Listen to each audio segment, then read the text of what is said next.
Bagaimana kita menghalangi jiwa-jiwa datang kepada Tuhan? Itu ketika kita menyakiti hati mereka. Firman Tuhan berkata dalam Kolose 3:21, "Hai bapak-bapak, janganlah sakiti hati anakmu, supaya jangan tawar hatinya." Jangan menyakiti hati anak-anak kita. Sebagai orang tua, saya ngalami bahwa mustahil tidak pernah bersalah.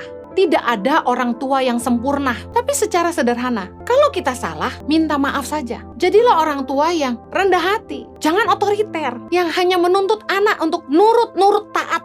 Tapi kalau kita memang salah bicara, kita melukai hati anak-anak kita, minta maaflah. Minta anak kita mengampuni kita supaya hati mereka nggak luka. Jangan otoriter. Izinkan anak-anak kita bicara apa yang ada di hati mereka. Saya termasuk orang tua yang demokrat. Saya izinkan anak-anak saya bicara apa saja, bahkan menegur saya.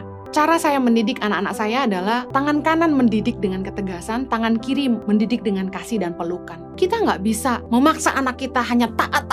Kita pukul, kita kasih aturan, kita selalu kritik mereka. Tapi harusnya kita seimbang. Tangan kanan menegur, tangan kiri memeluk. Ketika kita mengajar, kita juga harus mengasihi mereka. Anak-anak akan lebih dengar kalau mereka percaya bahwa orang tuanya mengasihi mereka. Markus 10 ayat 42. Tetapi Yesus memanggil mereka lalu berkata, "Kamu tahu bahwa mereka yang disebut pemerintah bangsa-bangsa memerintah rakyatnya dengan tangan besi, dan pembesar-pembesarnya menjalankan kuasanya dengan keras atas mereka. Tidaklah demikian di antara kamu. Barang siapa ingin menjadi besar di antara kamu, hendaklah ia menjadi pelayanmu." Dalam dunia pekerjaan juga, dalam jabatan kita sebagai pemimpin, ada satu hal yang seringkali disampaikan bahwa pemimpin gak pernah salah. Itu keliru. Pemimpin bisa salah. Kalau kita salah, minta maaflah. Jangan terlalu sombong. Sudah kita tegur mereka keras-keras dan ternyata mereka tidak salah, kita yang salah, lalu kita diam saja. Jangan sampai kita meninggalkan luka di hati mereka. Pemimpin bisa salah. Kita tidak perlu memimpin dengan tangan besi. Pastikan kita juga memeluk dengan kasih. Yesus mengajarkan bahwa barang siapa ingin jadi besar, dia harus jadi pelayan. Pemimpin yang memberi teladan dengan melayani. Makanya ketika saya memberi perintah kepada bawahan atau anak-anak di asrama untuk melakukan sesuatu, saya ikut terjun bersama-sama dengan mereka. Nggak cuma nyuruh aja. Banyak pemimpin yang menaruh beban ke bawahannya, tapi mereka sendiri tidak mau mengotori tangan mereka. Kenapa kita tidak boleh melukai hati anak-anak kita? Kenapa kita tidak boleh melukai hati bawahan kita? Well, untuk sakit hati itu pilihan mereka sendiri, tapi kita jangan sampai menyakiti mereka. Karena hati yang pahit itu sumber penyakit. Ibrani 12 ayat 15 berkata, "Jagalah supaya jangan ada seorang pun menjauhkan diri dari kasih karunia Allah, agar jangan tumbuh akar yang pahit yang menimbulkan kerusuhan dan yang mencemarkan banyak orang." Anak-anak itu kalau udah sakit hati, mereka akan lakukan banyak hal yang mengerikan. Kami melayani di penjara.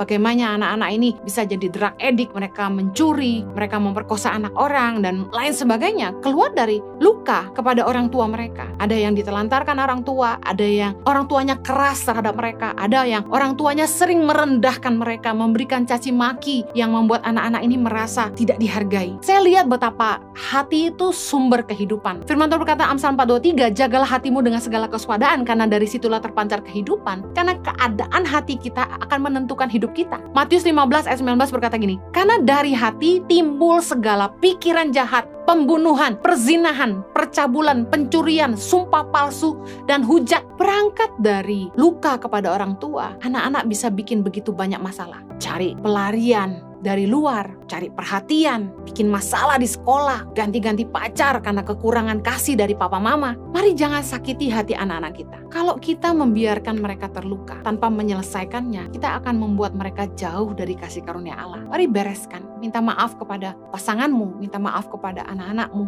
minta maaf kepada stafmu, pada orang-orang yang mungkin pernah kau lukai hatinya, supaya kita berdamai dengan mereka dan mereka juga berdamai dengan diri mereka sendiri. Jangan sampai kita menghalangi jiwa-jiwa datang kepada Tuhan. Mari pastikan kemanapun kita pergi, kita mengajarkan tentang Tuhan dan tentang kebenaran. Kita jadi teladan bagi semua orang, dan kita berhenti menaruh luka dan menyakiti hati jiwa-jiwa. Ingat, satu jiwa sangat berharga bagi sorga. Saya berdoa agar setiap Anda diberi Tuhan hati untuk mengasihi orang-orang di sekitar Anda dan jadi kesaksian bagi mereka. Amin.